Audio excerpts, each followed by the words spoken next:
It's fall, the days are getting shorter, the temperature is dropping, your mood needs to be uplifted by a warm, comforting dish, and that's exactly what this is.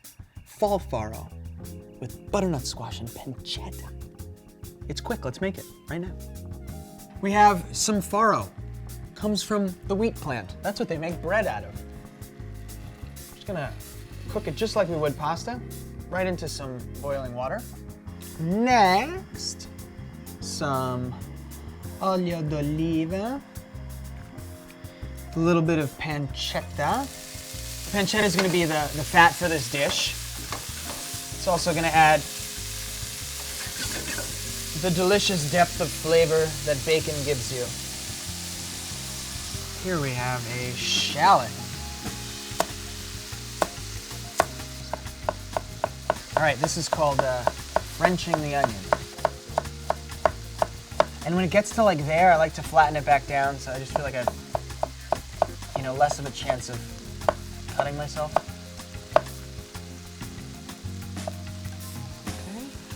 Okay. So we put a little bit of oil in the pan, and that just helps sort of the pancetta make full contact with the bottom of the pan. It just cooks better. Do you need to put olive oil in the pan? No, you don't, because there's so much fat in the pancetta, it'll eventually render out. But I like to help it out. And Frankie, I can't find pancetta. Fine, use some bacon, cut it up. It's the same thing. Pancetta comes from the pancia, which is the belly, and so does bacon. Okay, here we have slotted spoon. Pull the pancetta out.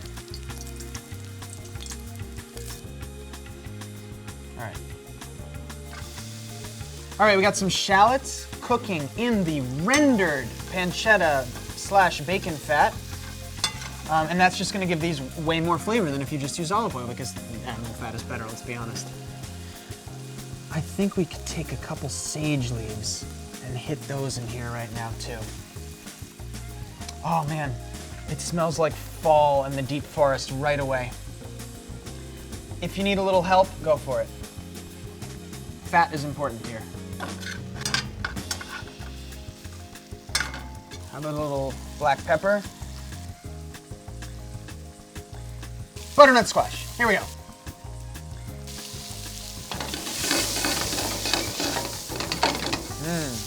The bottle cap method, very important. All right, so here's the deal. This is nice, we're gonna get like some caramelization on the squash, but it's not really gonna cook through. So have some liquid ready. Here I've got some chicken stock. It could very well be vegetable stock. It could be water. It could be wine. Here we go.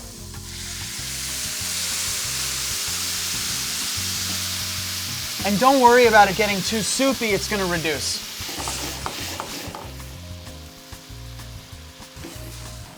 Keep it going. Full blast heat. Full blast heat. You want to cook the hell out of these. They're hard. They need to be penetrated with hot, steamy liquid. We still have some liquid. We're gonna come in with some tomato paste. It's gonna give us some sweetness. It's gonna give us some acidity. It's gonna give us some color. I'm a big fan of tomato paste in the tube because you don't have to use the whole thing. You keep it in the fridge. When you do the can, it's like not fun to keep that. So the tube wins. All right. And again, if it looks a little dry, which like it kind of does right now, don't be afraid to add a little more liquid.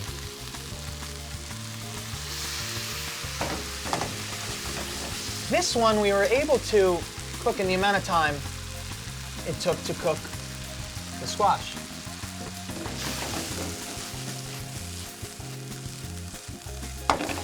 Pancetta comes back in.